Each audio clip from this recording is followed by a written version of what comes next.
A continuación, te daremos indicaciones que son vitales para tu propia seguridad y la de todos los asistentes. Identifica los puntos de ayuda importantes en este recinto. Ruta de evacuación, salida de emergencia, punto de reunión, servicios de emergencia y extintores. Todos cuentan con señalamientos identificados para su ubicación. En caso de algún imprevisto o evacuación, les pedimos mantener la calma, no correr, no empujar y no obstruir las salidas de emergencia. Es importante que escuches las indicaciones del personal de seguridad y responsables de evacuación, los cuales están debidamente identificados. Sigue las indicaciones que marcan los señalamientos colocados en todo el lugar. Recuerda mantener el orden y la cordialidad con los asistentes en todo momento. Respeta a los elementos de seguridad e indicaciones de los coordinadores. Es importante recordar que de no obedecer las indicaciones, el personal autorizado te pedirá que te retires del recinto. Si tienes alguna duda en cuanto a la seguridad de este evento, acércate a las personas identificadas. Gobierno de México.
Tienes prohibido pasar, ¿sí? Ahorita te pasamos unas de que tomamos desahogo.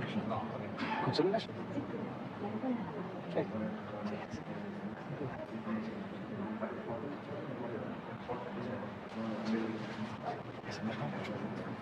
Nos va a llegar el celular y despedirse. Adiós. Adiós. Feliz Navidad.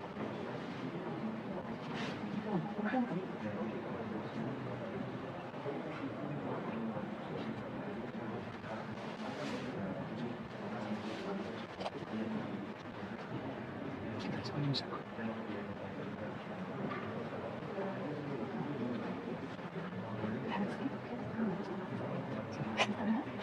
Más bien, así es.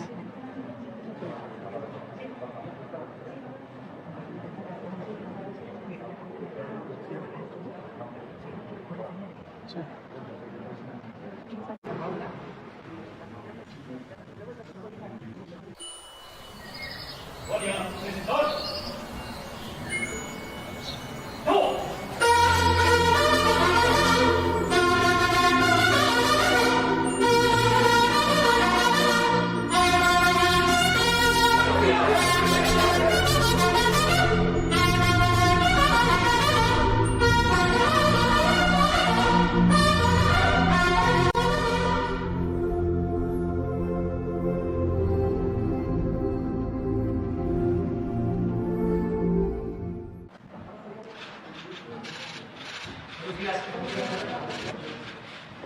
Bueno, vamos a contestar preguntas de ustedes. Allá atrás, la compañera, el compañero y el compañero. Ya, vamos para atrás, los cuatro. La compañera primero.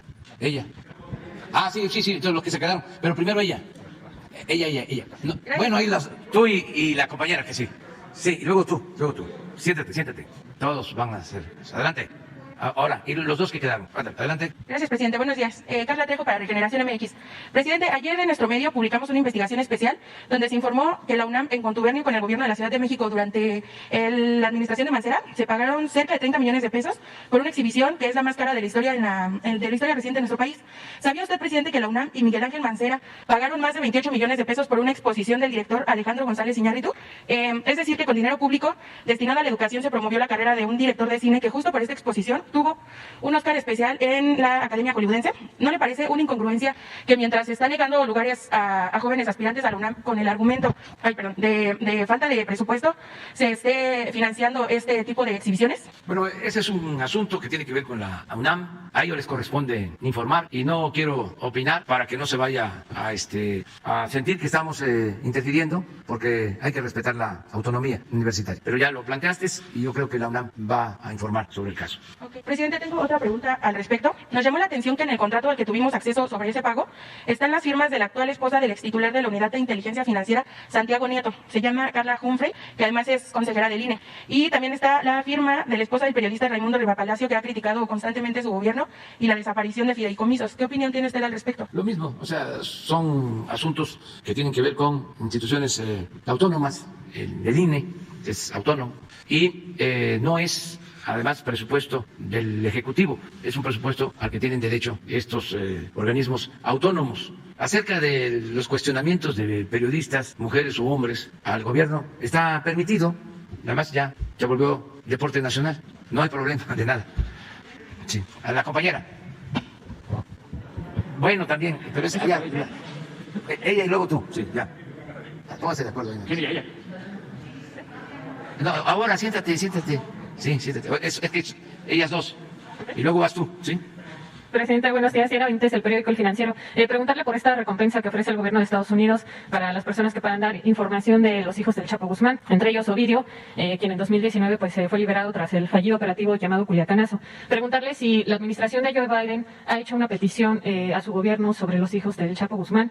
No sé si exista alguna petición de extradición. ¿Qué nos puede comentar al respecto, por favor? Pues es lo que ya informamos ayer, que iban a dar a conocer esta resolución del gobierno de Estados Unidos, considerando como delincuentes para el gobierno de Estados Unidos a estas personas y fijando recompensas. Es una lista de presuntos delincuentes, de la venta, tráfico de drogas. En este caso, lo que tiene que ver con drogas sintéticas, con el fentanilo, hay una preocupación del gobierno de Estados Unidos porque ha perdido la vida muchos estadounidenses, más de 100,000 por el consumo de estas drogas que son muy peligrosas, y por eso tomaron esta decisión.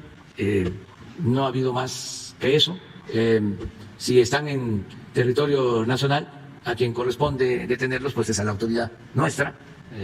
No se permite que ninguna fuerza extranjera actúe en esta materia ni en ninguna otra en nuestro territorio. Nosotros somos los que tenemos que hacer nuestro trabajo de acuerdo también a las investigaciones que se llevan a cabo en México. Tras lo del Culiacanazo, ¿la detención de Ovidio Guzmán sería todavía una prioridad para su gobierno? Sí, todos. No hay impunidad para nadie y no hay, como era antes, ya dos extremos, ¿no?, que se presentaban. Uno, la asociación delictuosa entre la delincuencia organizada y las autoridades. El caso más representativo es el de García Luna. O sea, cómo la autoridad encargada, responsable de combatir la delincuencia, se asocia a uno de los grupos durante todo un sexenio. Y no era cualquier funcionario, era ni más ni menos el secretario de Seguridad Pública. Y tampoco cualquier secretario de Seguridad Pública. Un hombre con mucha influencia. Ese es un extremo. Y el otro es que se permitía que agentes extranjeros intervinieran en operativos en nuestro país, como el caso de violación de nuestra soberanía cuando ponen en marcha el operativo Rápido y Furioso, que introducen armas a México, el gobierno estadounidense, y se lo permite el gobierno mexicano. Y esas armas las utilizan pues para cometer homicidios de nacionales y también de extranjeros. Eso es una violación flagrante a nuestra soberanía, que eso no lo podemos permitir bajo ninguna circunstancia. Les comentaba yo que durante el gobierno del presidente Trump, cuando se dio este asunto de Sinaloa y cuando se dio lo del asesinato lamentable de niños y de mujeres en Bavispe, hubo el ofrecimiento de que podían enviar fuerzas, ¿no?, para la captura de responsables o de este hijo de Guzmán Loera y de los responsables de los asesinatos en Bavispe, y no lo permitimos. Nos hicimos cargo nosotros y es nuestra responsabilidad. Entonces, nada más tener eso presente, y desde luego que el gobierno de Estados Unidos tiene todo su derecho a actuar. Más, repito, es un asunto grave, porque lo que ha venido sucediendo en los últimos tiempos es que ya la marihuana, incluso en Estados Unidos, la mayor parte del país está legalizada. Sí. La amapola lo mismo, me refiero a que ha dejado ya de consumirse, no tiene del mismo mercado en Estados Unidos, y han venido predominando las drogas químicas, el fentanilo especial, que son al mismo tiempo muy destructivas, dañinas. Nosotros tenemos campañas permanentes para que los jóvenes no consuman droga, y nos preocupa sobre todo lo de estas drogas químicas, porque destruyen en muy poco tiempo a las personas. El lunes próximo, como lo hacemos cada mes, los días 20, vamos a presentar un informe de 3 años de todo lo que hemos hecho en el combate a las drogas. Y se van a dar cuenta ustedes ahí de cómo ha bajado la destrucción de plantíos, pero ha ido creciendo el decomiso de los químicos. Vamos a informar sobre eso. También tiene que ver con el dinero. Ya ven que para todo hay que seguirle la pista al dinero, que es como la mamá y el papá del diablo. Y el precio de los químicos es superior, o mejor dicho, la utilidad que se obtiene con los químicos es muchísimo más que la que se obtiene con la marihuana y con otras drogas. Presidente, ¿y alguna vez hubo algún reclamo del expresidente Trump por esta liberación de Ovidio? No, eso fue una circunstancia muy especial. Es un operativo que no se ejecuta bien, se lleva a cabo a las 3 de la tarde, con muy poco personal, sin apoyar a los que fueron a la detención. Entonces viene una reacción muy fuerte de la delincuencia. Detienen a civiles, detienen a militares, agreden o hay atentados a unidades habitacionales de las Fuerzas Armadas, se atrincheran con armas de alto calibre, y iba a haber un enfrentamiento con muchos muertos, y se decidió detener el operativo. Eso fue lo que sucedió. O sea, no quisimos que perdieran la vida más personas. Y había en aquel entonces un cálculo de que podían haber más de 200 muertos, y tomamos la decisión de que se detuviera el operativo. Si hicimos bien, hicimos mal, ya, la historia lo dirá. Yo fui el que tomé la decisión de parar el operativo. Presidente, y en un segundo tema, ayer en su informe el presidente de la Corte pues aseguró que ya se había acabado la corrupción tolerada. ¿Usted coincide que ya no hay corrupción en el Poder Judicial? Arriba y en particular lo que tiene que ver con la actuación del presidente de la Corte, sin duda se puede decir que se actúa con honestidad. O sea, él es un hombre honesto, íntegro, honrado. No podría decir lo mismo de otros ministros y tampoco de magistrados ni de jueces. Y no quiero generalizar, o sea, también sencillamente creo que hace falta seguir limpiando, no solo el Poder Judicial, el Poder Ejecutivo, porque la corrupción estaba arraigada. El gobierno era sinónimo de corrupción. El gobierno estaba tomado, estaba secuestrado al servicio de corruptos, no solo de delincuencia organizada, no solo era el caso de este señor García Luna, no, también estaba tomado por la delincuencia de cuello blanco, porque eso suele olvidarse. Acuérdense cómo nos manipularon durante mucho tiempo, haciéndonos creer que el ratero era el que se robaba una bolsa en el mercado, que se robaba una gallina, un pavo, una ropa tendida en el patio, los cilindros de gas, ser el ratero. Y los grandes ladrones de arriba ni siquiera perdían su respetabilidad. Yo siempre me recuerdo de que hasta se les decía a los hijos, no en todos los casos, pero se les recomendaba: estudia para que cuando seas grande seas como don fulano, un reverendo ladrón. Era el ejemplo. Afortunadamente, como lo he dicho también muchas veces, es tan fuerte nuestra herencia cultural que viene de lejos. Somos herederos de civilizaciones extraordinarias. Entonces hay en el pueblo, en las familias, una gran reserva de valores culturales, morales, espirituales. Hay muchísimos casos, ejemplos, donde la gente del pueblo se burlan cuando hablo del pueblo bueno. Es que existe el pueblo bueno. Hasta hace poco, en el campo, no se sabía qué era el robo. Los campesinos sembraban su maíz y lo guardaban en trojes en el campo. Y nadie les robaba el maíz. Eso no estaba contemplado en el quehacer cotidiano, en la forma de ser, de vivir. Una vez conté, y hasta lo puse en un libro de un amigo, que un viaje en avión, como se acostumbra algunos que ponen la cartera en los revisteros de las sillas del avión, se le olvidó y dejó la cartera. Y pasó el tiempo y a los 15 días o 20 días le hablaron de un lugar de California, un migrante veracruzano, indígena, porque en la cartera traía su identificación y traía su teléfono. ¿Usted es fulano de tal? Sí. ¿Perdió su cartera? Sí. Se supone que ese avión llegó aquí a la ciudad o a donde tenía que llegar, y de aquí salió allá a California o cualquier lado. Y el migrante se sentó y ahí vio la cartera, le agarró y le habló. ¿Y cuánto tenía? Pues tanto. Sí, yo la tengo. ¿Cómo se la mando? Indígena del norte de Veracruz, una comunidad. Dice que le llamó la atención y le dijo: oiga, ¿por qué hace esto? Porque así me enseñaron mis padres, hacer el bien sin mirar a quién, y todo lo que se haga por ayudar a otros siempre tiene una recompensa. Pero eso es una cultura. La corrupción no pudo con eso, porque la corrupción no es una cultura en México, como llegaron a sostener en el periodo neoliberal, que la corrupción era parte de la cultura del pueblo de México. No, la corrupción se da de arriba para abajo. Por eso, cuando me preguntas, yo, ¿arriba? Sí, porque el presidente es un hombre honrado, íntegro, no tengo ninguna desconfianza, pero hace falta limpiar. ¿Cómo se limpian las escaleras? De arriba para abajo, seguir limpiando. Entonces, a mí sí me gustó su informe de ayer del presidente de la Corte, porque antes los presidentes de la Corte ni siquiera hablaban de corrupción, no usaban ni siquiera la palabra, no estaba en el discurso. Y este presidente, y además ya se habla durante todo el periodo liberal, busquen en el discurso, son buenos temas de investigación. Si en el Congreso hablaban de corrupción, si en la academia, en las universidades, se estudiaba el problema de la corrupción, que era el principal problema de México, se omitía, no era tema. Se abordaban sobre todo los nuevos derechos públicos, transparencia, diversidad, cambio climático, sociedad civil, déjenme que me acuerde. Pero la corrupción que origina la desigualdad, no solo en México, en el mundo, no se trata. Ahora que fui a la ONU, eso les fui a decir, que a la ONU le faltaba una sacudida, porque no es posible que impere la corrupción en el mundo, que por eso se produzca una monstruosa desigualdad y que de ahí se deriven muchísimos problemas: migración, la destrucción de los territorios, desde luego la violencia.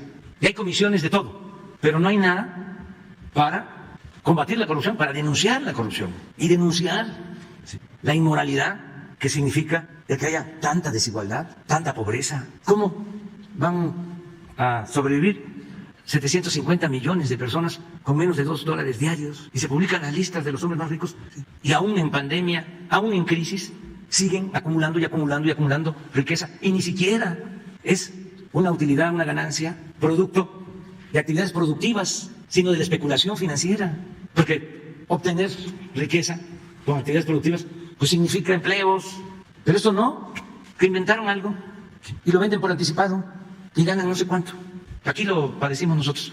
Inventaron de que iban a aumentar la producción petrolera con la reforma energética, que iba a llegar la inversión a raudales. ¿Qué pasó? Entregaron las concesiones. ¿Invirtieron para extraer petróleo? No, especularon, vendieron las concesiones, vendieron las acciones de las concesiones y obtuvieron muchísimas ganancias sin producir.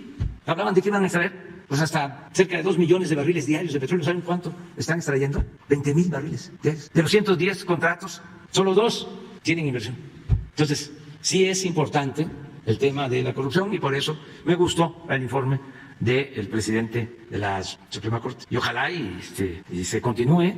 Y es un proceso que no es fácil, hay muchos intereses creados. Imagínense la mafia de los que tenían tomado del gobierno, los que acaparaban los contratos, los que hacían jugosos negocios al amparo del poder público, pues no les gusta, los traficantes de influencia, pero tenemos que seguir limpiando el país, purificando la vida pública. Ahí está el camino hacia la prosperidad de México y de su pueblo.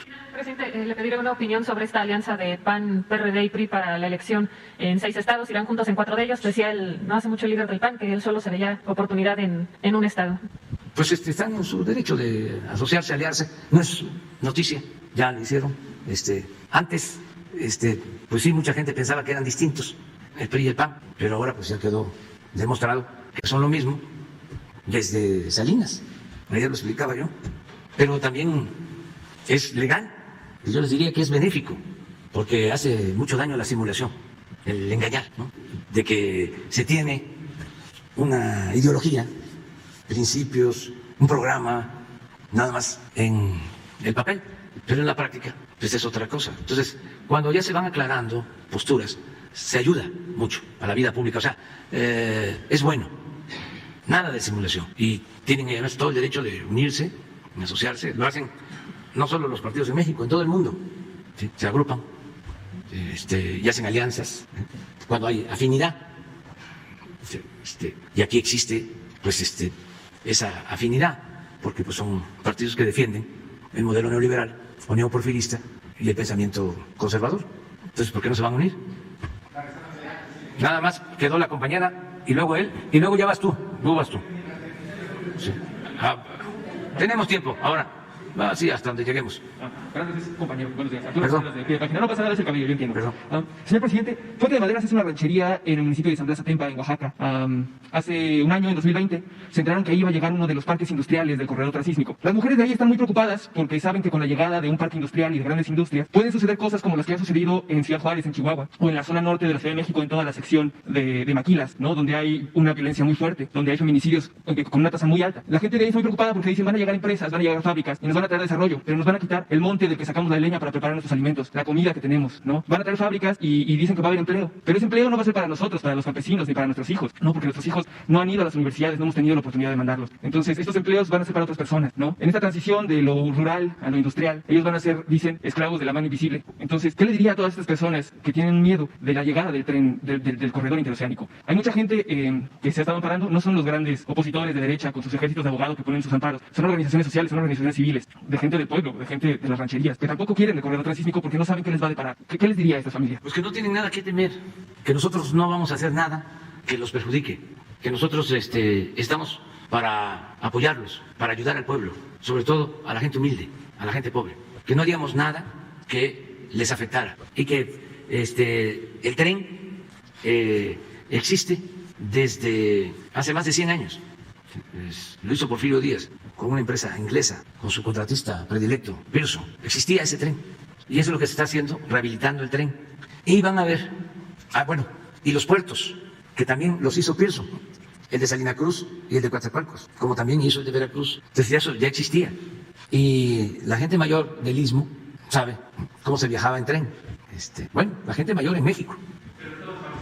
En todos lados, hombres y mujeres viajaban en tren. Y allí en el Istmo, las mujeres, en las estaciones y en todo el sureste, se subían las mujeres a vender pan, queso, camarón seco. Hay unas delicias de ciruela curtida. Uy, nada más que todavía no he desayunado. Pero, entonces, todo es parte de la vida. En el caso de los parques industriales, son 10 nada más en toda la franja. Cada uno tiene en promedio como 380 hectáreas y se va a cuidar de que no sean empresas contaminantes, que no se destruya el medio ambiente. Pero además es para darle trabajo a la gente del Istmo. Bueno, porque va a haber manera de trabajo. Ya ahora se está dando trabajo, porque se está rehabilitando la vía, porque se están modernizando los puertos. Mucha gente está trabajando. De capacidad, que no tengan la educación técnica necesaria, que no hayan... No, son maestros, son los herederos de los que hicieron Monte Albán. Los trabajadores de Oaxaca, como los trabajadores de la construcción de Hidalgo, de Puebla, son de los mejores del mundo. O sea, son los más solicitados en California, en cualquier parte de Estados Unidos. Son expertos. Ahí llegan a aprender los técnicos, los científicos, que ellos son herederos de conocimientos que vienen de tiempo atrás. Pero además es gente muy trabajadora, laboriosa, creativa. Y, por último, todo se está haciendo con ellos. Se están haciendo consultas. No se está imponiendo nada. Se está aplicando la máxima del presidente Juárez. Nada por la fuerza, todo por la razón y el derecho. Y es para beneficio de ellos. A este lugar, a Puentemaderas, cuando les avisaron que iba a haber un parque industrial, les dijeron que iban a hacer una asamblea con los ejidatarios. Cuando los ejidatarios llegaron al salón municipal para la votación, para decir cómo se iba a vender el terreno de 400 hectáreas, que es el tamaño del parque industrial que se planea construir ahí, en San Blas Atempa, se encontraron que había mucha gente acarreada, que había mucha gente que pertenecía al municipio que no eran ejidatarios. Incluso pidieron las firmas de la sesión en la que se aprobó la venta de este pedazo de ejido y firmaron ejidatarios muertos. Entonces, el tema de las consultas está muy desvalorado. No podría reponerse el procedimiento. Está en litigio. Está en litigio. El procedimiento está en litigio. Ah, sí. Y no hay problema. Se repone. Y tiene que ser democrático. Pero sí le puedo decir algo. ¿Sí? La gente quiere el proyecto. La mayoría. Como el Tren Maya. Tenemos problemas con los grupos de la llamada sociedad civil. Ni con ambientalistas. No de ahí. Incluso con grupos ambientalistas y de la sociedad civil financiados por empresas extranjeras o por gobiernos extranjeros. Pero de todas maneras, no pueden, porque la verdad siempre se va a abrir paso. Decía Lincoln, al pueblo se le puede engañar una vez, 2 veces, pero no se le puede engañar todo el tiempo. Entonces, si está mal el procedimiento, se repone el procedimiento. Pero yo acabo de ir hace un mes y voy a seguir visitando las comunidades. Y no se hace nada en contra de eso. Respecto al problema que pudiera surgir de inseguridad en las zonas, en estas zonas, ¿no?, donde se van a instalar los procesos, las grandes fábricas, ¿no?, el corredor industrial, es normal que en donde haya industria, que pase de zona rural, se alcen los índices delictivos. ¿Cómo va a combatir eso? ¿Cómo va a asegurarle a las mujeres que los feminicidios? Secretaría de Marina, todo el corredor. Y no hay problema de incidencia delictiva en el Istmo como en otras partes. No existe problema de más violencia que en otras regiones. En general en Oaxaca. Y no crean que es también, vamos a regresar a lo mismo. Ojalá ya aprendamos a valorar la importancia que tienen las culturas prehispánicas. ¿Saben por qué no hay violencia en Oaxaca y en los pueblos indígenas? ¿O es mucho menor que en otras partes? Por sus tradiciones, por sus costumbres, por su organización social comunitaria. Muchas veces lo manifesté aquí, cuando fui jefe de gobierno, en Milpalta, que tienen todavía su organización tradicional comunitaria. En aquel entonces no había delitos, nada que ver con la delegación Cuauhtémoc. ¿Y por qué? Porque pues hay desintegración de las familias, no hay vida comunitaria. En los pueblos indígenas hay mucho respeto, además ellos mismos tienen sus policías y saben que los policías en las comunidades, en los municipios de Oaxaca, de usos y costumbres sobre todo, dan servicio, porque todos los miembros de una comunidad tienen que dar servicio, hasta el presidente municipal tiene que dar servicio, no cobran, y los jóvenes comienzan precisamente dando servicio como topiles, como policías, ellos cuidan. Entonces por eso están pues garantizadas las comunidades o están protegidas las comunidades, la misma gente se cuida, se protege. Además, hablaba yo, ahí está la Marina, en todo el cinturón, se va a hacer cargo, no solo del Istmo, tiene la Marina también el cuidado de las dos refinerías, Minatitlán, Salina Cruz y los puertos. Entonces, sobre tu preocupación o la de otras personas, va a ser atendida. Seguramente quienes están en esto van a ir allá y van a hacer asambleas a partir de que lo estás planteando aquí y van a ver el asunto. Gracias. Una segunda pregunta rapidísima. Esta semana le hacían una pregunta sobre los acuerdos alcanzados en la COP26 de Glasgow en Escocia. México no ha actualizado sus metas de cambio climático en los últimos 6 años. Entonces, quería saber si su gobierno tiene algún plan para actualizar estas metas y para reforzar la lucha contra el cambio climático. Sí. Además de la energía termoeléctrica y lo que ya nos ha anunciado. Y enviamos ya un documento, lo puedo puntualizar. Primero, menos extracción de petróleo. O sea, ya hicimos el compromiso de que no vamos a extraer más de 2 millones de barriles diarios de crudo. Y ojo, porque en todo esto del cambio climático hay mucha hipocresía. Quienes tienen la bandera del cambio climático y hacen hasta cumbres al mismo tiempo que hablan de la preocupación del cambio climático, están autorizando producir más petróleo.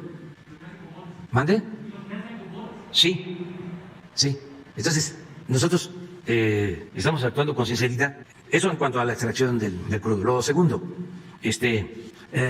menos uso de combustóleo y de carbón para la producción de energía eléctrica. Tenemos un proyecto para modernizar turbinas y equipos en hidroeléctricas. Tenemos un proyecto para crear un parque de energía solar en Sonora. Va a ser el parque de energía solar más grande de América Latina. ¿Qué más? Bueno, no hemos dado concesiones para la explotación minera. ¿Sabes cuánto entregaron? Lo voy a repetir porque, a diferencia de los escritores que no deben de repetirse, nosotros, los que tenemos una responsabilidad como gobernantes, tenemos que repetir y repetir y repetir, porque nuestra labor es de hacer conciencia. Eso es lo más importante, cambiar la mentalidad del pueblo, la revolución de las conciencias. Entonces, en el periodo neoliberal, entregaron concesiones para la explotación minera equivalente al 60% del territorio nacional, 120 millones de hectáreas, de Salinas a la fecha, como nunca en la historia. Ni Porfirio Díaz enajenó tanto suelo patrio como los neoliberales. Y muchos ambientalistas y de la sociedad civil callaron como momias. No dijeron nada. Fuimos de los únicos que denunciamos. No tiene, está interesante. Bueno, a todos, pero hay tiempo para todos. Entonces, ya no se dan concesiones. Se prohibió lo del maíz transgénico. Sí, estamos en eso. Se prohibió el fracking para la extracción de hidrocarburos.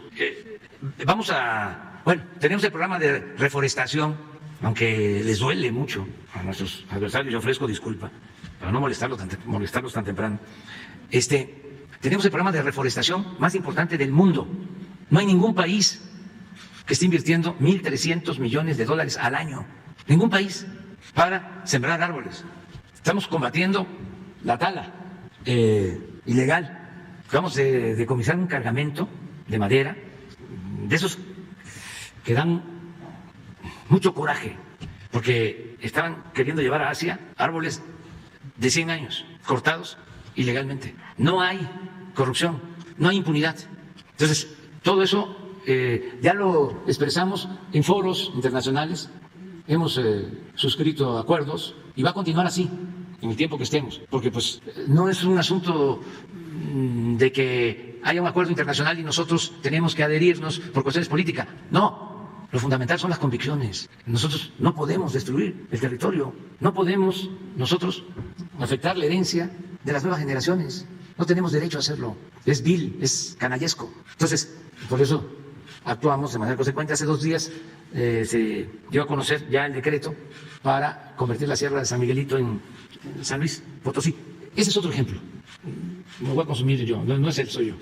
Porque me interesa mucho, para que quede claro que no somos iguales. ¿Sí? En San Luis Potosí, en el gobierno de Fox, se autorizó a una minera, San Javier, la destrucción del cerro de San Pedro, que era el símbolo, ¿sí? Está en el escudo de San Luis Potosí. Pues ya no existe, lo destruyeron, acabaron con todo un pueblo. Además, hubieron asesinatos, hasta de autoridades. Pues ahí mismo, en San Luis, en vez de hacer eso, nosotros estamos declarando 110 hectáreas como una zona, un área natural protegida. Esos son los contrastes. Hubieron reuniones en aquel entonces donde el presidente y el gobernador de ese estado se sentaron con las autoridades para convencerlos de que aceptaran la destrucción del cerro. Es una historia lamentable, porque tuvo que ver con asesinatos, con corrupción, una historia negra. Entonces, no somos lo mismo. Eso es lo que les molesta mucho a los intelectuales orgánicos, a los de la llamada sociedad civil, no al pueblo. Pero vamos a continuar adelante. Mira, es el compañero. Sí. Ya, vas tú y luego vas tú. Sí. Ya. Sí. Adelante. Muchas gracias, señor presidente. Muy buenos días. Mi nombre es Raúl Gabriel Benet, de Radio Tepoztlán, de la Red de Radios Comunitarias de México, AMAC México, y de la columna Territorio Indómito. Se ha dedicado una buena parte de esta mañana a platicar sobre el tema ambiental. Uno de mis programas es justamente Viva la Tierra, y ha abundado usted, no quisiera abusar más porque se ha profundizado en el tema.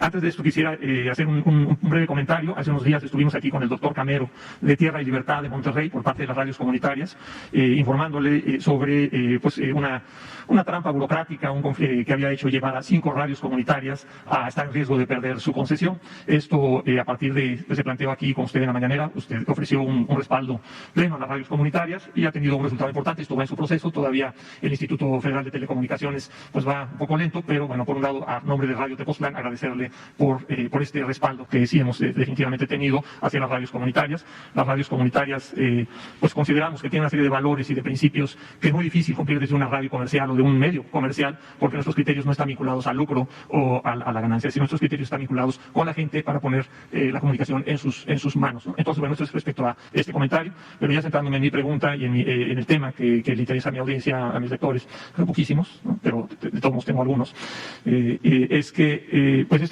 todo este tema efectivamente del cambio climático y de las instituciones que hay en torno al cambio climático, desde el trabajo que nosotros hemos venido haciendo desde hace mucho tiempo, nos hemos dado cuenta que quienes son y además esto es algo que está reportado en todo el mundo, quienes son los principales o las primeras personas que sufren el cambio climático, y usted lo sabe porque eso ocurre en el estado de donde usted es originario, en Tabasco. Lo hemos ido a ver allá por las tembladeras y en otros lugares ahí mismo en Tabasco, en donde el cambio climático durante pues ya algún tiempo, el incremento en el nivel del mar está afectando, y a quien principalmente afecta es a la gente más pobre, más marginada, y a las mujeres, que normalmente son quienes se quedan en los pueblos cuando hay un fenómeno de esa naturaleza. Lo vimos en el huracán Stan, lo vimos en las inundaciones de Tabasco, allá en la sierra, allá en el huracán Stan, allá en la sierra madre del sur, de allá de Chiapas. La gente que más sufre por el tema del cambio climático, y eso se ha visto en todo el mundo, la gente que viene, muchas de las migraciones que vienen de Centroamérica, muchas de las personas que vienen migrando de Centroamérica son de alguna manera víctimas del deterioro, del destrozo que han sufrido por eventos como huracanes, que siempre han existido cientos de años, toda la historia, pero que ocurren, como usted sabe, con mayor frecuencia, con mayor intensidad, y en lugares donde antes no ocurrían.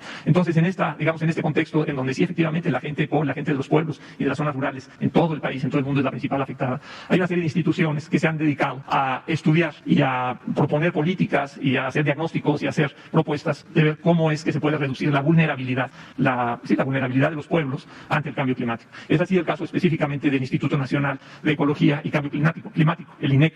El día de ayer estábamos viendo que hay estuvo circulando, posiblemente conocimos que estuvo circulando un preproyecto, no estoy seguro si el nombre técnico correcto, pero una especie de preproyecto para un decreto que desaparecería al Instituto Nacional de Ecología y Cambio Climático y lo integraría a la Secretaría. Entonces, bueno, pues entre la gente con la que estamos continuamente dialogando sobre estos temas, hay desde la gente efectivamente de organizaciones de la sociedad civil, organizaciones no gubernamentales, que consideran, y así lo dicen públicamente, que al gobierno le estorba el medio ambiente, le estorba el cambio climático para sus propios proyectos. Hay otras organizaciones que más bien dicen, bueno, realmente requerimos de este tipo de instituciones con una independencia de criterio que hacen este tipo de investigación para proponer política pública a los que son realmente los ejecutores, en este caso la Secretaría de Medio Ambiente, o es conveniente tener estos institutos, o en términos de austeridad, como plantea este decreto, es conveniente pasarlos poner en este caso a la propia Secretaría de Medio Ambiente. Entonces creo que este es un tema interesante, importante, pues la desaparición, la posible desaparición de un instituto como este cuando hace este tipo de investigación. Y la pregunta, por un lado, sería si efectivamente el gobierno, en general, por responder este asunto, de si realmente al gobierno, aunque ya lo hizo en su intervención anterior, el gobierno tiene una serie de medidas muy claras respecto pues, al cambio climático, pero sí un posicionamiento más expreso sobre la verdadera preocupación, que el cambio climático realmente importa y realmente le importa al gobierno y sus instituciones, cómo quedarían, qué es lo que se está planeando en términos del Instituto Nacional de Ecología y Cambio Climático y su integración a la Secretaría de Medio Ambiente. Sí, mira, es un asunto de fondo que aquí se ha planteado siempre. Yo creo que con la implantación de la política neoliberal, los creadores de este esquema de saqueo fueron alentando una serie de políticas que desde luego tienen una justificación, pero que al mismo tiempo distraen o permiten que no se enfoque el problema principal. O sea, que no nos ocupemos de lo que origina todo lo demás, o que atendamos las consecuencias, no las causas. Esto lleva tiempo, o sea, es un debate importante, ¿no? Entonces fueron creándose estos nuevos derechos, lo del medio ambiente, cambio climático es lo nuevo, ¿sí?, entre otras cosas, pero así muchas otras. Entonces, el saqueo, el robo, ¿sí?, la opresión, el que haya cada vez más desigualdad, eso, ¿sí?, no tuvo la misma importancia. Cuando nosotros estudiamos en la ciencia social, lo que se veía más era cómo se acumulaba riqueza en unas cuantas manos a costa, ¿sí?, del empobrecimiento de las mayorías. Era leer a Fran Fano, Los condenados de la tierra, era Galeano, Las venas abiertas de América Latina. Era otro enfoque completamente distinto en la ciencia social. De repente fueron apareciendo todos estos nuevos derechos. No los descalifico, ¿eh? Entonces, ¿qué tenemos que hacer si hablamos de cambio climático? Vamos a ver cómo está distribuida la riqueza. ¿Qué es, como tú mismo lo estás afirmando, lo que más afecta y produce el cambio climático? Pues la pobreza, porque si la gente no tiene para comer, eso que estamos hablando de la tala, pues lo tienen que hacer, porque no tienen opciones, no tienen alternativas. ¿Y por qué no tienen alternativas? Porque el presupuesto y los bienes públicos se acaparan, porque se permite el robo, la corrupción. ¿Por qué no se hablaba de corrupción en México y en el mundo? Si queremos imitar, ¿no?, lo que hacen en Europa o en otros países, ¿por qué no imitamos lo que hacen en Dinamarca o en Suecia o en los países nórdicos, en donde no hay corrupción? Y como no hay corrupción, no hay pobreza. Y como no hay pobreza, no hay inseguridad ni tienen violencia. Y hay conciencia ecológica y se protege el medio ambiente. Acaban de decidir que ya no van a extraer petróleo en Dinamarca. Ah, pero eso no se copia. Entonces, que los ambientalistas, siendo bondadosos con ellos, llamándoles de esa manera, no se hayan dado cuenta de cómo destruyeron el territorio en el periodo neoliberal y que no hayan dicho nada. ¿Tú crees que a mí me puede preocupar si ellos dicen de que al gobierno no le preocupa el medio ambiente? No tengo ningún problema de conciencia. A los que no les preocupa el medio ambiente es a ellos, que son los farsantes, que utilizaron el tema, la causa, como modus operandi, porque pues se vive bien, hasta se puede recibir dinero del extranjero, de organizaciones no gubernamentales, y se tienen sueldos buenos, y se tienen oficinas. Es un poco lo de la ONU que hablaba yo. Sobran organismos de la ONU. Y hay una burocracia en la ONU dorada: medio ambiente, derechos humanos, ¿sí?, protección a las mujeres, diversidad, de todo. Pero, y en esencia, ahora que fue la ONU, les dije, no han hecho prácticamente nada para combatir la corrupción y para enfrentar las desigualdades. Les puse de ejemplo lo de las vacunas. Nosotros presentamos una propuesta, una resolución en la ONU para que se distribuyeran vacunas a través de la ONU. Se creó un mecanismo, COVAX. Bueno, ¿cuántas vacunas ha distribuido la ONU? 5% de las vacunas aplicadas en el mundo. Es un mecanismo para vacunar a los pobres. 95% de las farmacéuticas privadas. ¿Ya ha dicho algo la ONU sobre esto? ¿Se ha pronunciado? No. Entonces, lo del medio ambiente. Claro que tenemos nosotros un plan muy definido y ya lo que no queremos es que continúe la simulación, porque es el colmo para saquear y para que volviéramos a ver para otro lado y nos mantuvieran entretenidos. Crearon una constelación de organismos autónomos todos, de la sociedad civil, con presupuesto público, dinero que ya no le llegaba a los pobres, sino que se quedaba en estos aparatos, en el mejor de los casos para análisis de la realidad, no para transformar la realidad, para hacer estudios. Hay una diferencia entre lo que es la academia y el gobierno. Las universidades, los centros de investigación deben de tener todo el apoyo para hacer ese trabajo. El gobierno tiene que llevar a cabo acciones en beneficio del pueblo. Entonces, medio ambiente, aparte de la Secretaría, ese organismo que tú estás planteando, y creo que 2 o 3 más, para lo mismo, para cuidar el medio ambiente, para proteger el medio ambiente. ¿Qué no lo puedes hacer con un organismo? Si hay realmente voluntad, si no es solo una farsa, si es nada más para que tengan trabajo los amigos y hasta que puedan hacer negocio. ¿Saben que en el sexenio anterior, los que estaban en medio ambiente daban los permisos? Se llama MIA, se llama, ¿cómo es? La MIA, manifiesto de impacto ambiental, mía. Si había dinero de por medio. Trabajaban en la Secretaría y tenían despachos privados.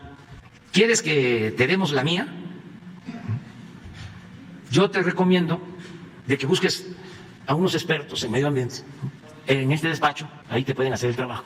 Y ahí le hacían los estudios y se autorizaba. Y tengo pruebas de lo que estoy diciendo, de la corrupción que prevalecía. Y no dudo de que siga habiendo. Pero estamos limpiando. Entonces, no es que no nos importe el medio ambiente, al contrario, nos interesa mucho.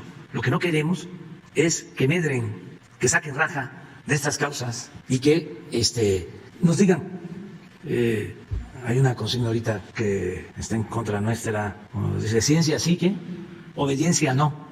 Ciencia. ¿Es ciencia eso? ¿Quién sabe? Eso es corrupción.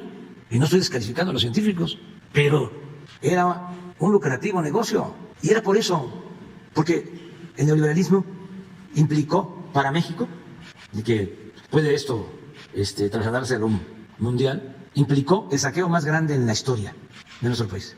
Y hubieron muchísimas distorsiones. Y ayudaron muchos. Corrompieron a la academia, a la intelectualidad, a los medios de información. No todos. Yo recuerdo que cuando empezaban las críticas de los que defendían los órganos autónomos, los fideicomisos, todo esto que se fue creando, para cooptar, para decirlo coloquialmente, para maiciar, venían los desplegados, los abajo firmantes, y algunos decían, no puede ser posible que sean tantos científicos, intelectuales, escritores. Y yo decía, sí, son miles, porque fueron 36 años de predominio de la política neoliberal, neoporfirista. Entonces, sí, lo coparon todo, pero no por eso vamos a continuar nosotros con lo mismo. Tenemos que seguirle dando dinero al CONACYT para que los científicos, entre comillas, del CONACYT le entreguen dinero a las empresas para hacer investigación sobre tecnología, algo que se puso de moda, igual que cambio climático. Es innovación tecnológica. Construían ciudades del conocimiento, elefantes blancos. Se robaban el dinero de la construcción, la mayor parte, todo en aras de la innovación tecnológica. La mayor parte del presupuesto del CONACYT se destinaba a las grandes empresas, incluso a las empresas que producen artículos chatarra. Entonces, eso no le vamos a estar comprando 10,000 revistas, anexos o letras libres para que Krause y Aguilar Camín estén tranquilos. No les vamos a estar dando 10,000 millones de pesos de publicidad a medios de información para que no nos cuestionen sus articulistas. No les vamos a seguir dando contratos para que construyan hospitales, reclusorios, para que, como son también dueños de la televisión, sus conductores no nos cuestionen, para que Ciro no esté cuestionándonos todos los días. Ciro Gómez Leiva y otros. No. Preferimos las becas para los niños pobres. Preferimos aumentar la pensión para los adultos mayores. Preferimos reunir los recursos para darle trabajo sembrando a más de 400,000 campesinos. Preferimos tener el dinero para vacunar a toda la gente. Entonces, cero corrupción. Y no le hace que me comparen con Pinochet y que digan que estamos dando golpes de Estado, lo de Hitler. ¿No? Nada. No hay ningún problema. Nosotros llegamos aquí a transformar. Y lo único que podemos decir es, son dos cosas. Primero, agradecer a los opositores que han actuado de manera pacífica. Eso es extraordinario. Porque el conservadurismo en México, cuando se convierte en reacción, es muy violento. Y aquí no hemos tenido ese problema, en la actualidad. Y la derecha en el mundo, hace unos días contaba yo lo que le hacen al presidente del Perú y lo que pasa en otros lugares. Es excepcional. Entonces, eso, agradecerlo mucho, ese comportamiento, yo diría responsable, y así nos vamos. Y es bueno. Dicen, se está polarizando. No, hombre. Es una monstruosa desigualdad económica y social. ¿Qué no es eso, polarización? Sobre sobre la integración del Instituto Nacional de Ecología y Cambio Climático a Nacional. La pregunta es si ahí existe la percepción de que, bueno, existe en la fundamentación del Instituto Nacional de Ecología y Cambio Climático, está ahí porque se considera que se requiere una institución del Estado que tenga independencia de criterio para analizar los problemas ecológicos, porque la E es Ecología y Cambio Climático, para que sean instrumentos de la política pública. Sí, entonces, se perdería entonces, no estaríamos en riesgo de perder esta, digamos, autonomía de criterio de un instituto que se dedica a la investigación al integrarlo a la Secretaría de Medio Ambiente. Ese es uno de los temas que se han estado debatiendo en estos días y por eso se lo pregunto con todo respeto, señor presidente. No, se integra la función a la Secretaría, ¿sí? Y la autonomía existe en el Poder Legislativo, en el Poder Judicial, en las universidades, en la libertad de expresión, en que se puedan crear organizaciones financiadas por las empresas o por los particulares. Pero nosotros administramos dinero de todos los mexicanos y tenemos que cuidarlo y tenemos que tener prioridades y utilizar el dinero en lo que más se necesita. Esa es la austeridad republicana y no es un asunto administrativo, es un asunto de principios. No puede haber duplicidad de funciones. Entonces el gobierno, para tener controlado a todos, creaba institutos, bueno, el Instituto para la Transparencia, el Instituto Anticorrupción. Eso era el colmo de la simulación. Desde Salinas, la corrupción no era delito grave y sin embargo crearon el Instituto Anticorrupción y no se podía meter a la cárcel a un corrupto porque no era delito grave. Tenían derecho a salir bajo fianza. Por eso, cuando alguien caía de la gracia, ya no estaba involucrado o sentían que traicionaba a los mandamás, le tenían que aplicar delitos como lavado de dinero, que sí era delito grave, aunque se tratara de asuntos de corrupción. Entonces, toda esa simulación ya no. La función, si es básica, se mantiene. Ayer o antier hablaba yo de que cuando ya estaban seguros de que iban a perder en el 2006, el secretario de Hacienda, Gil Díaz, propuso que se le diera autonomía al SAT para que entráramos al gobierno y no pudiésemos contar ni siquiera con los ingresos, sino que un organismo autónomo. ¿De dónde salieron todos estos organismos autónomos? ¿Por qué los crearon? ¿Qué es el gobierno entonces? ¿Para qué es el Ejecutivo?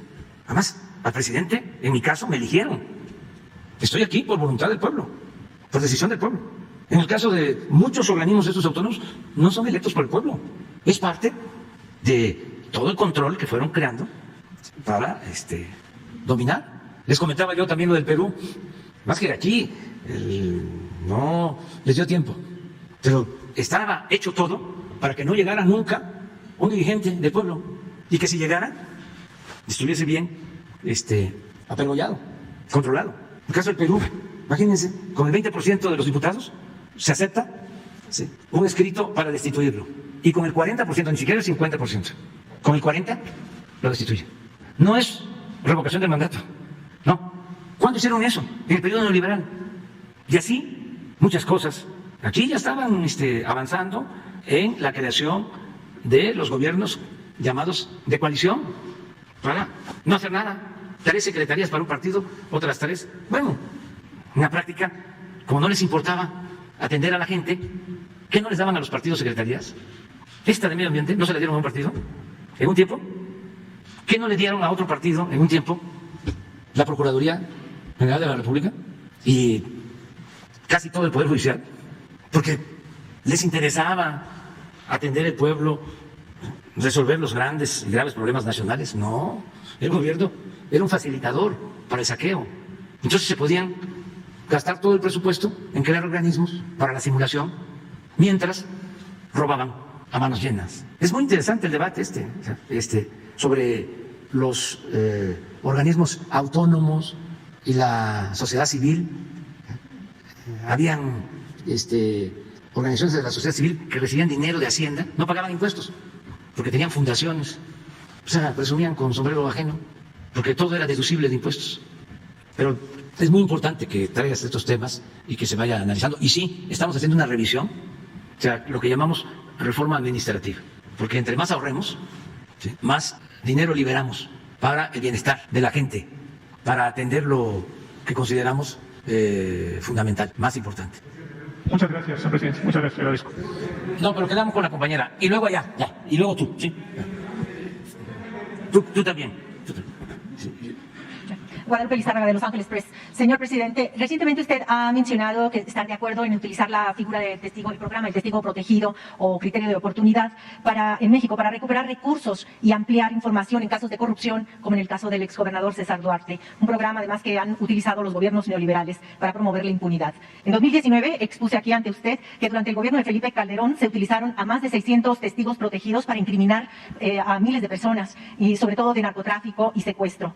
Uno de estos casos ha sido el testigo protegido Zenia, que le pide a usted ayuda. Él tiene un protocolo de Estambul positivo en tortura en 2018 y le pide ayuda porque él lo obligaron a incriminar a 8 personas que están ahora en prisión preventiva, prisión sin sentencia, llevan 10 años en prisión y esta persona, el testigo protegido, lo están volviendo a buscar del Ministerio Público para que ratifique sus denuncias, sus falsas denuncias y además que pueda dar su identidad. Otro testigo protegido, falso también, fue con el alias Apolo. Este testigo protegido fue de la FEADLE, utilizado para simular la investigación de mi colega asesinada Miroslava Bridge.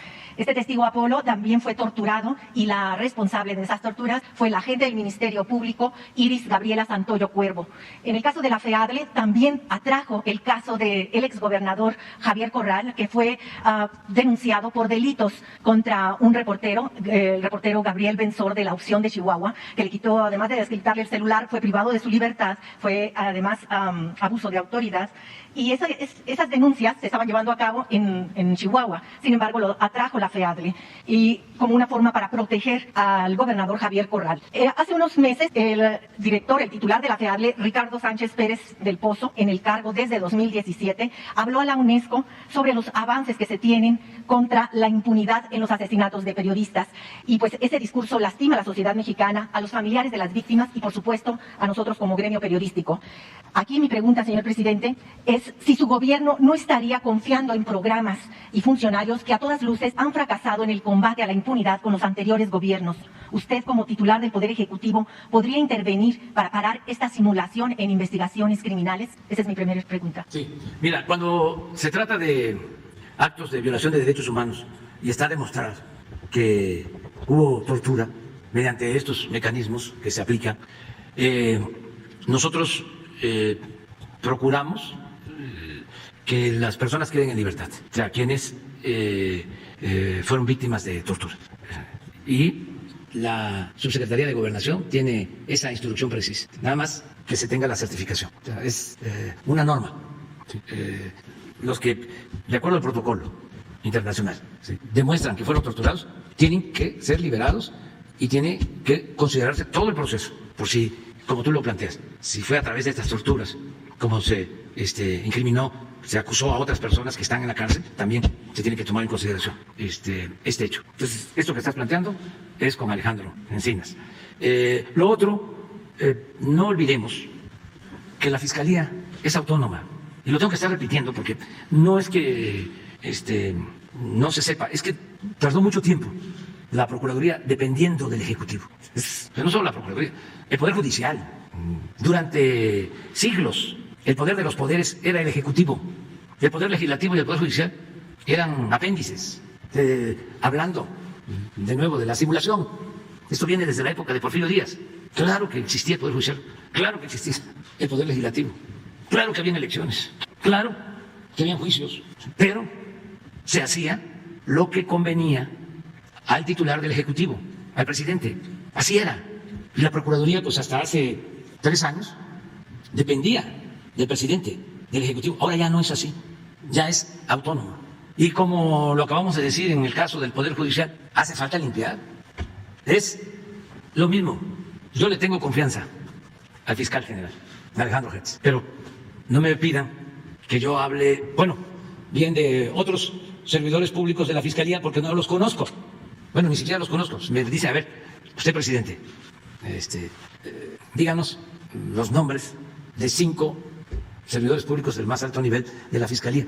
No podría hacerlo. Al que conozco y al que le tengo confianza y lo considero un hombre íntegro, Alejandro Gelmanero. Es lo mismo en el caso de la Suprema Corte de Justicia. Conozco al presidente, conozco también a otros ministros, incluso los he propuesto, pero no los conozco a todos. Hay 2 o 3 que se me confunden. Tengo que pedir que me digan de cuando fueron nombrados. Ahora, magistrados, no, sinceramente, ni a uno. Jueces, tampoco. O sea, porque no puedo, o sea, no podría yo. Porque además son otros poderes.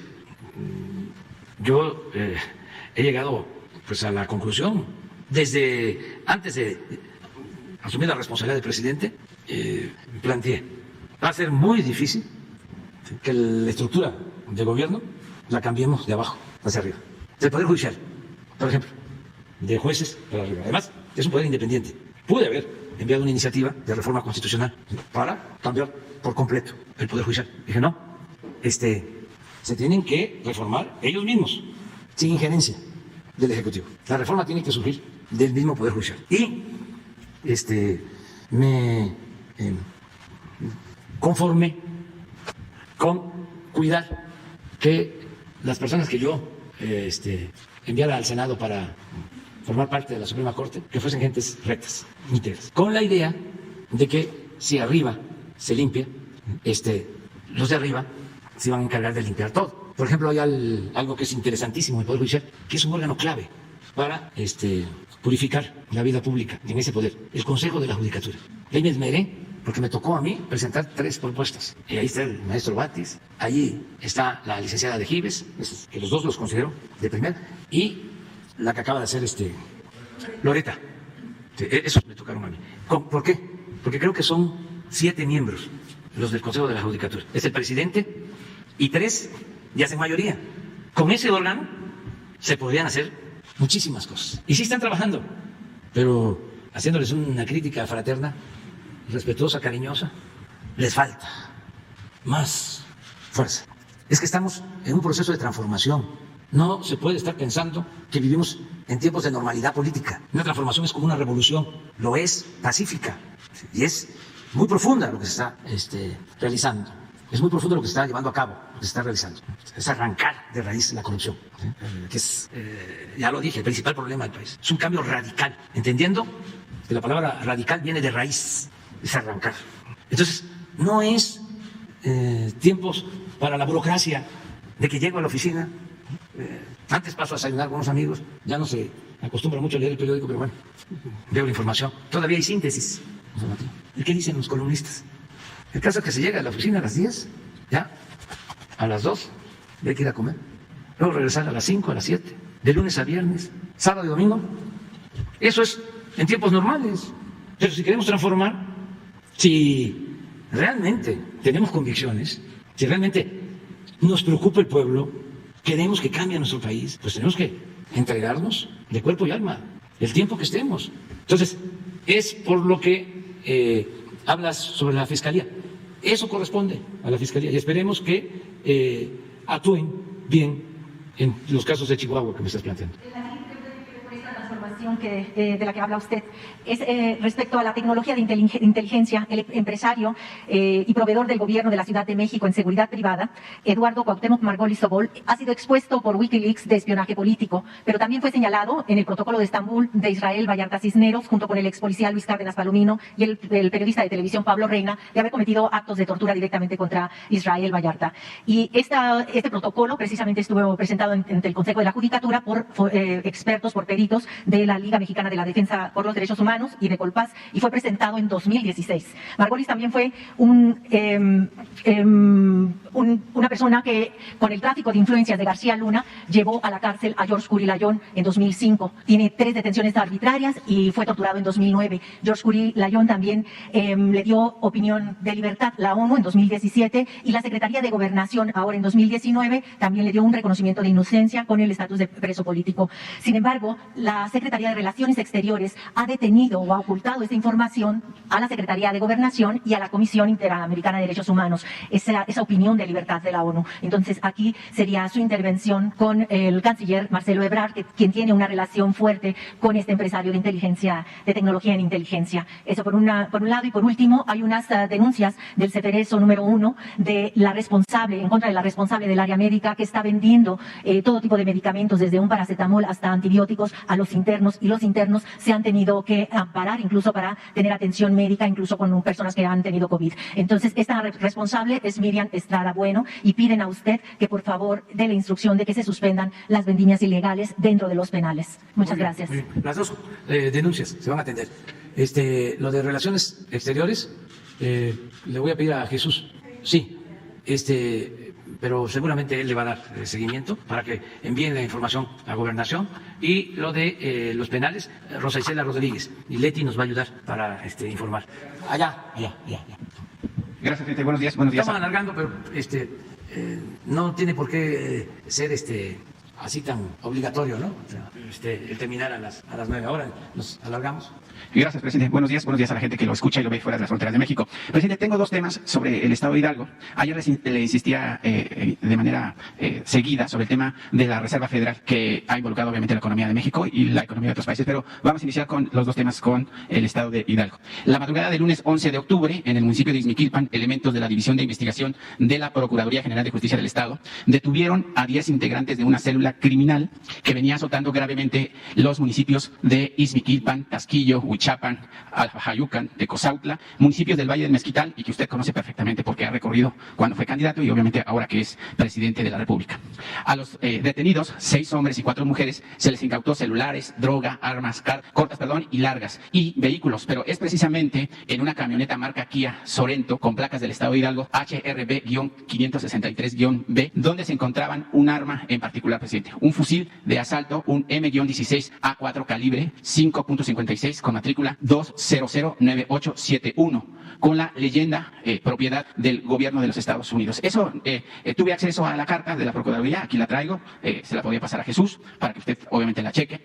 Las áreas de seguridad tendrán que poner mucha atención porque esta arma puede ser la punta del iceberg y la punta de la madeja de toda una trama en el tema de tráfico de armas robadas al ejército de los Estados Unidos, armas que pues por supuesto pues han cortado la vida de muchas personas en el Valle de Mezquital que ya cité en esos municipios hidalguenses. Presidente, en este hecho de Ixmiquilpan no es ajeno a lo que sucedió en el municipio de Tula, también en Hidalgo, donde un comando armado liberó del Ceferezo a los 9 internos que todos sabemos. Presidente, ¿cuál ha sido el reporte de Marcelo Ebrard, secretario de Relaciones Exteriores, con su parte del gobierno estadounidense? Porque sé que puso una demanda a las armerías por el exceso de armas que llegan al territorio mexicano y que han matado a miles de personas y que incluso pues lo ocupan grupos delictivos en México. ¿Cuál ha sido esa plática? ¿Cuál ha sido el reporte de Marcelo con respecto a ese acuerdo con el gobierno de los Estados Unidos? Y digo, Marcelo lo acaban de premiar incluso por hacer esa propuesta de que las armerías pues también digan o reporten qué están haciendo en ese sentido. Pues se está avanzando y en efecto Marcelo Ebrard ha hecho un buen trabajo, su equipo, para controlar la entrada de armas de Estados Unidos a México. La mayor parte de las armas que utiliza la delincuencia organizada en México provienen de Estados Unidos. El porcentaje mayor y son parte del comercio negro ilícito por la falta de control que existe en Estados Unidos. Cualquiera puede comprar un arma. Y son intereses creados muy fuertes los que defienden el que sea de esta manera. Es una, yo no diría cultura, sino una costumbre, el que tenga mucha relación con las armas. A veces hay fotografías de toda una familia en las redes mostrando armamento. Por eso también mi preocupación, y no vamos a tardar en dar a conocer muy bien lo de los juegos del Nintendo, de cómo se está promoviendo, se hace apología de la violencia y cómo se promueven esas prácticas, ¿no?, violentas en los juegos desde los niños, adolescentes. Y todo eso pues se produce afuera. Son contenidos que se producen en el extranjero y hay que darle atención. Yo le voy a pedir a Marcelo que informe sobre lo que se está haciendo en esta denuncia que se presentó en Estados Unidos, cómo va, ¿a qué acuerdo se ha llegado? ¿Si te parece? Sí, presidente, pero también se participaría el ejército, porque finalmente pues existe esa arma sellada con el nombre del ejército norteamericano y bueno, pues ahí hay un problema que involucra tanto al ejército mexicano al ejército norteamericano como las bandas delictivas que pues prácticamente están azotando la seguridad de los alcaldías del Valle del Mezquital, que prácticamente pues también han subido a la delincuencia por el tema del huachicoleo y usted lo sabe perfectamente y el gobierno del estado también lo sabe. Sí, con los datos que nos des se tiene que abrir una investigación sobre esta arma. lo vamos a hacer. Sí, yo le paso ahí a Jesús la carta que Y tiene aparte acceso. que Marcelo informe sobre lo que se está haciendo. Presidente, y sobre el tema de Pemex también en Hidalgo, pues pareciera que la elección del nuevo líder sindical para sustituir a Romero de Champs, que prácticamente es el culpable del quebranto financiero de Pemex, porque pues parecía rey con los hijos y la familia gastándose el dinero de los mexicanos a costa pues de la pobreza de los mismos. En ese sentido, presidente, allá en Tula, Hidalgo, pues existe un problema con un empleado que se llama Fred Navarro, trabajador obviamente de la refinería, quien lo han sacado de su trabajo, le rescindieron el contrato porque pretendía o pretende ser candidato a líder petrolero. Pero ahí el tema no es que sea líder o no, el tema es que lo corrieron de su trabajo, amenazan a sus familiares y el tema es que son los mismos que siguen teniendo contacto con Romero de Champs, porque pareciera que Romero de Champs sigue teniendo tentáculos dentro de Pemex y pareciera que pues eso no se va a combatir o se está combatiendo por encima, o yo no sé cuál es el papel de Luisa María Alcalde, secretaria del Trabajo, que es la encargada de vigilar los sindicatos y que además, presidente, en la firma del Tratado de Libre Comercio con Canadá, Estados Unidos y México, el compromiso del gobierno mexicano es limpiar los sindicatos y obviamente que tengan una libre vida democrática y transparente. Bueno, nos das también el dato, lo tiene que atender Luisa María Alcalde, lo de los procesos de democratización de los sindicatos, son procesos, es parte de lo que aquí estamos hablando. Por mucho tiempo existieron esos casi cascos y hay que combatirlos, hay que enfrentarlos, pero lo tiene que hacer. En el caso de los sindicatos, lo tienen que hacer los trabajadores. O sea, porque no lo puede hacer el gobierno. Porque entonces caeríamos en lo mismo. Claro. O sea, además, el gobierno no tiene por qué meterse en la vida interna de los sindicatos. Entonces, corresponde tomar la decisión y participar a los trabajadores. Y ya lo están haciendo. Pero dentro del sindicato específicamente, por ejemplo, también está de los telefonistas, No. existen los amigos, los compadres, los cuñados de los delincuentes que se enriquecieron de los sindicatos en los años del PRI y el PAN y que ahora quieren seguir teniendo el poder a base de sus amistades. Pero los caciques duran hasta que el pueblo quiere. Y la libertad no se implora, se conquista. Son procesos. Aquí hemos hablado de eso. Lo que nosotros tenemos que garantizar es que el voto sea libre y secreto. Para elegir al dirigente del sindicato petrolero, los trabajadores van a tener su teléfono, ni siquiera van a tener que ir a una asamblea para que los vean. Desde su intimidad van a marcar y ahí van a votar. Secreto. No es como era antes. A ver, tu ficha, ¿por quién vas a votar? No, claro que existen todavía las prácticas antidemocráticas. Si nosotros ganamos en el 18 y todavía tenemos que enfrentar, bueno, hasta el mismo INE lo tenemos que enfrentar. O sea, pero no por eso ya nos vamos a dar por vencidos. No, hay que seguir luchando. Esa es la utopía, ese es el ideal. Es algo que uno tiene ahí, pero está uno viendo que quiere uno llegar a ese sitio. Esa es la utopía. Y camina uno hacia allá y se aleja. Y tiene uno que seguir caminando. Entonces, se llega y se alcanza, pero hay veces que no. ¿Pero qué es la utopía? ¿Qué es el ideal? Lo que nos hace caminar, lo que nos permite vivir con dignidad, luchando por causas justas, queriendo convertir ideales en realidad. Esa es la vida, esa es la felicidad. Entonces, está empezando el proceso de democratización de los sindicatos. Adelante, los trabajadores. Esto que estás denunciando sobre el despido injustificado de un trabajador, eso nos corresponde a nosotros. Sí, se cometió una injusticia, se castiga a los responsables y se devuelven derechos y se repara el daño. Eso ya no hay. No se permite. Por eso es muy bueno esto que hacemos aquí. Porque no solo son casos aislados, sino el que vaya quedando la idea general de cómo tenemos entre todos, ayudar a tener una sociedad mejor. Y el tema de la FED, que seguramente es importante, ahora que me escuche, se presenta la inyección de más de 3,000 billones de dólares a la economía norteamericana por parte de la Reserva Federal, la FED por sus siglas en inglés. Lo único que logró fue impulsar una inflación más alta y ahora la vida de los estadounidenses se encareció mucho más, alcanzando ya una inflación de 6.8%, un crecimiento nunca antes visto en 40 años.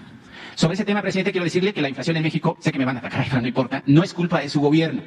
no es culpa de su gobierno por no haber aplicado un esquema económico adecuado, sino porque la inflación que vive nuestro país se genera por el comportamiento económico de los Estados Unidos, es decir, un efecto dominó en todo el mundo. En ese rubro, presidente, quiero decirle que me reuní el pasado lunes en Chicago, Estados Unidos, con unos académicos e investigadores de la Universidad de Harvard y Cambridge, hijos de migrantes mexicanos en segunda generación. Y me dijeron que el proyecto neoliberal del que usted tanto habla aquí en las mañaneras, efectivamente ya no es sostenible. Pero además ven con buenos ojos el compromiso de su gobierno al no endeudar al país con organismos internacionales de carácter crediticio. Pero también comentaron, presidente, que la inflación que se genera en México está siendo empujada por otro factor interno adicional al comportamiento inflacionario norteamericano que ya mencioné. ¿Cuál es ese factor o quiénes lo están generando?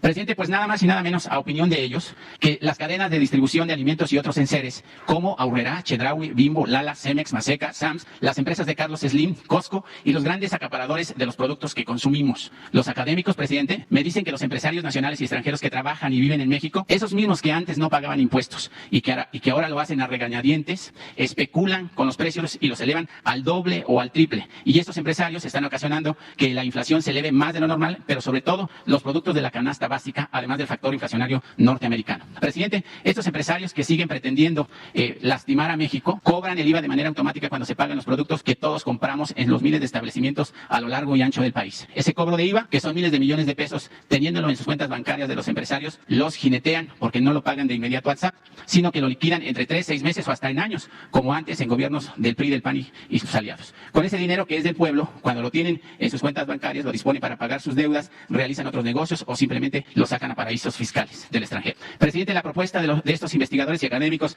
en esta materia de las universidades ya citadas, me comentan que estos empresarios especuladores ahora paguen de inmediato el cobro del IVA y de esa manera, pues el dinero del IVA se vaya a las arcas públicas de México y de esta forma se evitaría la especulación de precios y su gobierno, teniendo ese capital, podría generar más empleos de lo que México requiere en este momento. Presidente, ¿qué dice de la propuesta? ¿Qué dice pues de estos empresarios que obviamente usted también pues los ha señalado que no pagan impuestos y que ahora lo hacen, pero lo hacen pues también a regañadientes? Bueno, en general, bueno tu planteamiento o lo que ellos opinan. Acabo de tener una conversación con el secretario de Hacienda y me hablaba de eso. O sea, tienes razón, la inflación en Estados Unidos se traslada porque hay integración económica, ¿no? Aquí la enseñanza mayor que podemos sacar es de que debemos de darle más atención a la producción, producir más, porque este fenómeno en efecto se originó porque hay mucho circulante, hay mucha demanda y poca oferta. Tiene también que ver con los efectos del COVID, cómo se afectaron las cadenas de producción en el mundo, los incrementos en los costos del transporte marítimo, el incremento de los precios de los alimentos, el acero, toda una serie de factores. Pero si tenemos más producción, evitamos, ¿sí?, que se produzca más inflación. ¿Qué pasa no solo en México, sino en todo el mundo también? Que hay quienes aprovechan. Si hay inflación, entonces los aumentos de precio van más allá. También es así que el secretario de Hacienda me informó que le había hablado a Carlos Salazar del Consejo Coordinador Empresarial para pedirle que se informara, y aquí aprovecho también para hacer extensivo este llamado, a productores, distribuidores, de que no abusaran de una circunstancia como la que estamos enfrentando. Esto que les estoy comentando fue de ayer. O sea, que coincide con lo que tú estás planteando, ¿no? Sí, pero además lo dicen, presidente, académicos investigadores de las universidades que al principio apoyaron mucho el neoliberalismo y que ahora, pues obviamente ellos mismos dicen, pues que ya fue, ya no sirve. Pero yo quiero decir esto, ¿no? Que no todos los empresarios, ni todos los comerciantes, o sea, no quiero generalizar, ¿sí?, actúan de manera abusiva. Y sí, también puedo decir que ante un fenómeno así de inflación se aprovechan, ¿sí?, no todos, pero sí se aprovechan, fabricantes, distribuidores, comerciantes en el mundo. No es un asunto solo de México. Entonces, por lo que a nosotros corresponde es este llamado, a decir, bueno, si tienes una inflación del 7% y además se habla de que va a ser transitoria, todavía no se decide o se define su duración. Hay quienes hablan de 6 meses, de menos de 3 meses, 6 meses, 1 año, ¿sí? No abuses. Y si es del 7%, ¿por qué aumentas el 20% de tu producto? O sea, estás incrementando tus costos, sí, pero no te aproveches. sí, de la circunstancia. Una de las cosas que yo le comentaba al secretario de Hacienda que vamos a hacer es que así como estamos dando a conocer quiénes tienen los precios de los combustibles, vamos también a informar sobre el quién es quién en los precios de los artículos de primera necesidad. Va a ayudar bastante esto. Te lo informo, Ricardo Sheffield, para que te prepares. Cuando él tenga una información, para ver quiénes abusan, o sea, quiénes son ventajosos y quiénes están actuando, pues, con incrementos ajustados a la situación de mercado, ¿no? Y ahora sí nos vamos a ir. Si saben una cosa, me quedó el compañero, sí. ¿No podrías esperar para que seas el primero el lunes? O porque vamos mañana a tener la conferencia en Tabasco. ¿Puedes para el lunes? Y hacemos las listas para el lunes. Sí, pero no. Ya, es que si no se nos va el tiempo. Y no solo somos nosotros, sino que la gente dice, está ya muy largo, ya parece simposio. Sí, por favor, el lunes, ¿sí? Pero el lunes. Quédate. Mira, tenemos culturas que nos hermanan. Los incas, los mayas, los mexicas. Sí, tanto que queremos al pueblo de Perú. Que viva Perú. Nos vemos el lunes aquí. Sí, sobre eso yo hablo. Sí, el lunes. Quédate. Es muy interesante el tema. Es porque es el presidente del Perú. Muchas gracias, presidente. Mi nombre es Beto Ortiz, soy periodista de Willax Televisión de Lima, Perú. El lunes último, usted anunció algo que causó mucha sorpresa en el Perú, que México había enviado una delegación de su gobierno para ayudar a nuestro país en momentos difíciles. Pero también nos contó usted que fue el propio presidente Castillo, que personalmente lo había llamado a pedirle ayuda, porque según dijo, los peruanos conservadores, el sector neoliberal, apoyado incluso por Vargas Llosa, ha desplegado una campaña mediática para derribarlo, para despojarlo de todo. Incluso usted mencionó, quería que se quite el sombrero, ¿no? Despojarlo de su sombrero, y que las clases acomodadas de Lima lo marginan, lo discriminan y se tapan la nariz cuando lo ven pasar. ¿Podría explicarnos de qué manera o en qué va a consistir exactamente las ayudas que va a brindar México como hermano mayor al Perú? Y también de qué manera usted, quizá como un hermano mayor de don Pedro, podría defenderlo de una muy posible nueva solicitud de vacancia o destitución en el Congreso. Muchas gracias. Bueno, nosotros somos muy respetuosos de la independencia de los países. Es un principio de nuestra política exterior, la no intervención y la autodeterminación de los pueblos. Pero también, como parte de la política exterior de México, nosotros tenemos que defender la cooperación o llevar a la práctica la cooperación para el desarrollo entre países y pueblos y también derechos humanos. Y siempre buscamos un equilibrio. Cuando me habla el presidente del Perú, me dice que están atravesando por una situación difícil, acaba de llegar, no hace mucho, hay que tener como antecedente de que fue una elección cerrada, él gana, pero le tardaron mucho tiempo en reconocerle su triunfo, vieron presiones muy fuertes, y no querían que él llegara a la presidencia. Afortunadamente, resistieron los órganos electorales y se le da el triunfo que legal y legítimamente le otorgó la mayoría del pueblo de Perú. Pero desde que llega, empieza a enfrentar actos de resistencia a su gobierno, de oposición a su gobierno. No tengo todos los elementos, pero sí creo que está padeciendo de una guerra sucia, mediática, porque aunque no tengo la información, eso es lo que aplica el conservadurismo en todo el mundo, y más en el continente americano. Tienen el control de la mayoría de los medios de información y desatan campañas de desprestigio, de todo tipo. Entonces, me habla y me dice, es una situación difícil porque además estamos padeciendo de la inflación, de esto que estamos aquí tratando. Nada más que seguramente en el Perú no están los opositores contextualizando, no están explicando de que esto se está produciendo en Estados Unidos y que no se daba desde hace 40 años y que en Europa llevaba también 30 años sin padecerse de la inflación que ahora tienen, sino seguramente se lo están cargando todo al presidente Castillo, como también la crisis tan lamentable y dolorosa por el COVID, que Perú perdió muchas vidas. Es triste decirlo, de que es el país del mundo con más muertos. Y eso, pues no es culpa de él.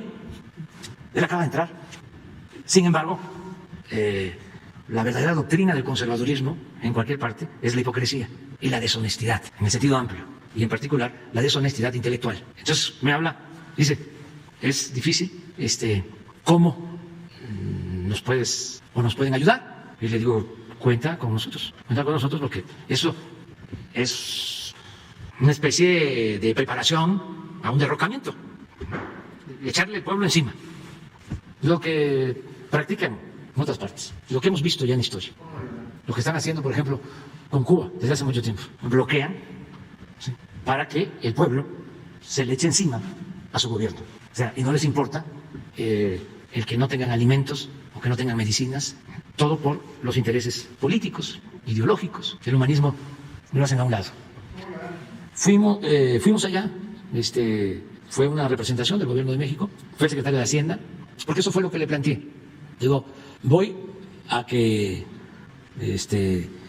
platiques con el secretario de Hacienda de México y con los que manejan los programas de bienestar en nuestro país, para ayudar al pueblo de Perú en lo que podamos. Y fue el secretario de Hacienda, fue un avión de la Fuerza Aérea Mexicana, con 2 funcionarios más, la subsecretaria de Bienestar y la encargada de Cooperación Internacional de la Secretaría de Relaciones Exteriores. Estuvieron allá y ofrecimos ayudar con combustible, se ofrecieron vacunas, pero ya la verdad tienen vacunas, ¿sí? Y en el caso del combustible nos plantearon de que tienen el gas y que están saliendo. Lo que les importó más fue la cuestión social, el programa de apoyo a adultos mayores, de cómo implementarlo en el Perú, para que haya una pensión a todos los adultos mayores, sobre todo a los pobres, y la atención a los jóvenes, con un programa que nosotros tenemos que se llama Jóvenes Construyendo el Futuro, que todo el joven que no tiene trabajo, que no está estudiando, se le contrata, se le paga un salario mínimo y trabaja como aprendiz en una empresa, en un pequeño comercio, en un taller, cualquier actividad productiva, y se le da empleo. Todo esto para que no sean enganchados por la delincuencia cuando hay crisis y en todo tiempo. Entonces se planteó esto y nuestro apoyo político, porque hay información de que han habido agresiones, incluso a militares. Entonces vamos a estar nosotros pendientes, decirle a él que no está solo, también a nuestros hermanos peruanos, porque quienes llevan a cabo estos actos de subversión no están pensando que se afectan los pueblos. Entre más inestabilidad política hay en Perú o en cualquier país, más pobreza, más sufrimiento del pueblo. ¿En qué cabeza cabe quitar a un presidente a 2 meses, o 3, de haber tomado posición? Solo por la rabia conservadora, por los intereses de las minorías.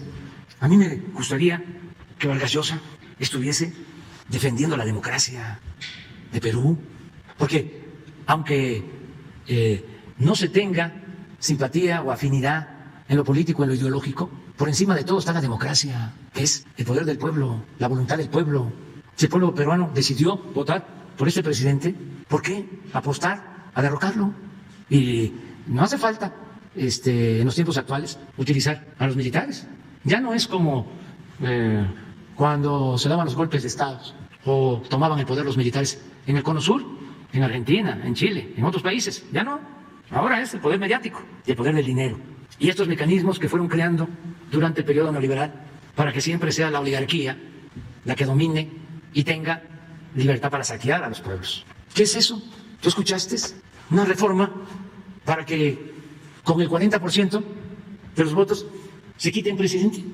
¿Quiénes tienen el poder? Las minorías. No lo tiene el pueblo, porque el pueblo acaba de decidir y votaron por él. Entonces, nuestra fraternidad al pueblo de Perú, nuestro apoyo al presidente electo, legal, legítimamente constituido de Perú. Eso es lo que puedo yo decir. Y ojalá haya sensatez en la oposición conservadora, y ojalá y que se manifieste Vargas Llosa para que su pueblo, sus paisanos, aunque él ya tenga la doble nacionalidad, la peruana y la española, pero pues él hizo su carrera ahí, ahí creció, ahí fue candidato, ahí escribió sus libros, todavía hasta este libro de Como pez en el agua, donde narra todo lo que fue su proceso de elección, lo que le hicieron, lo debería de llevar a actuar de manera consecuente. Ahora me entero que en vez de ocuparse del Perú, primero nunca escuché nada de él cuando la pandemia estaba devastando a Perú y dañando a su pueblo. Nunca escuché nada de llamar a la solidaridad para que no faltaran las vacunas y se atendiera al pueblo de Perú. Ahora, con lo de Castillo, el presidente Castillo, apoyando a la señora, que anteriormente era su opositora. El papá de la señora, el señor Fujimori, fue al que él enfrentó cuando fue candidato. Pero por su conservadurismo ve en el presidente Castillo una amenaza comunista. Y ahí va a apoyar a la señora Fujimori. Su conservadurismo. Cuando he hablado con el presidente Castillo 2 veces, es un hombre bueno, esa es mi impresión, no es de malas entrañas y quiere el bien para Perú y sobre todo para los pobres de Perú, que han sido siempre olvidados. Y ahora me entero que en vez de ayudar a su pueblo, está manifestándose a favor del candidato conservador de Chile, un candidato que dice que Pinochet fue un paladín de las libertades. A ese candidato está apoyando el señor Vargas Llosa. Pero bueno, todo nuestro respeto, ¿no?, para él. Un gran escritor. Pero una cosa es el ser intelectual, el ser escritor, y otra cosa es la política. Y sobre todo la política que tiene que ver con hacer historia, que tiene que ver con apoyar a los pueblos, con tenerle amor al pueblo. Yo estoy de acuerdo de que él no podía estar apoyando a dictadores de América Latina, como apoyar a Trujillo, que por cierto es uno de sus mejores libros, La fiesta del chivo. Y a partir de ahí ya, porque cuando los escritores, decía un crítico ruso, se entregan por entero a la mentira, pierden hasta la imaginación y el talento. Ya no le he leído algo tan bueno como lo que escribí antes. Ahí nos vemos. Adiós.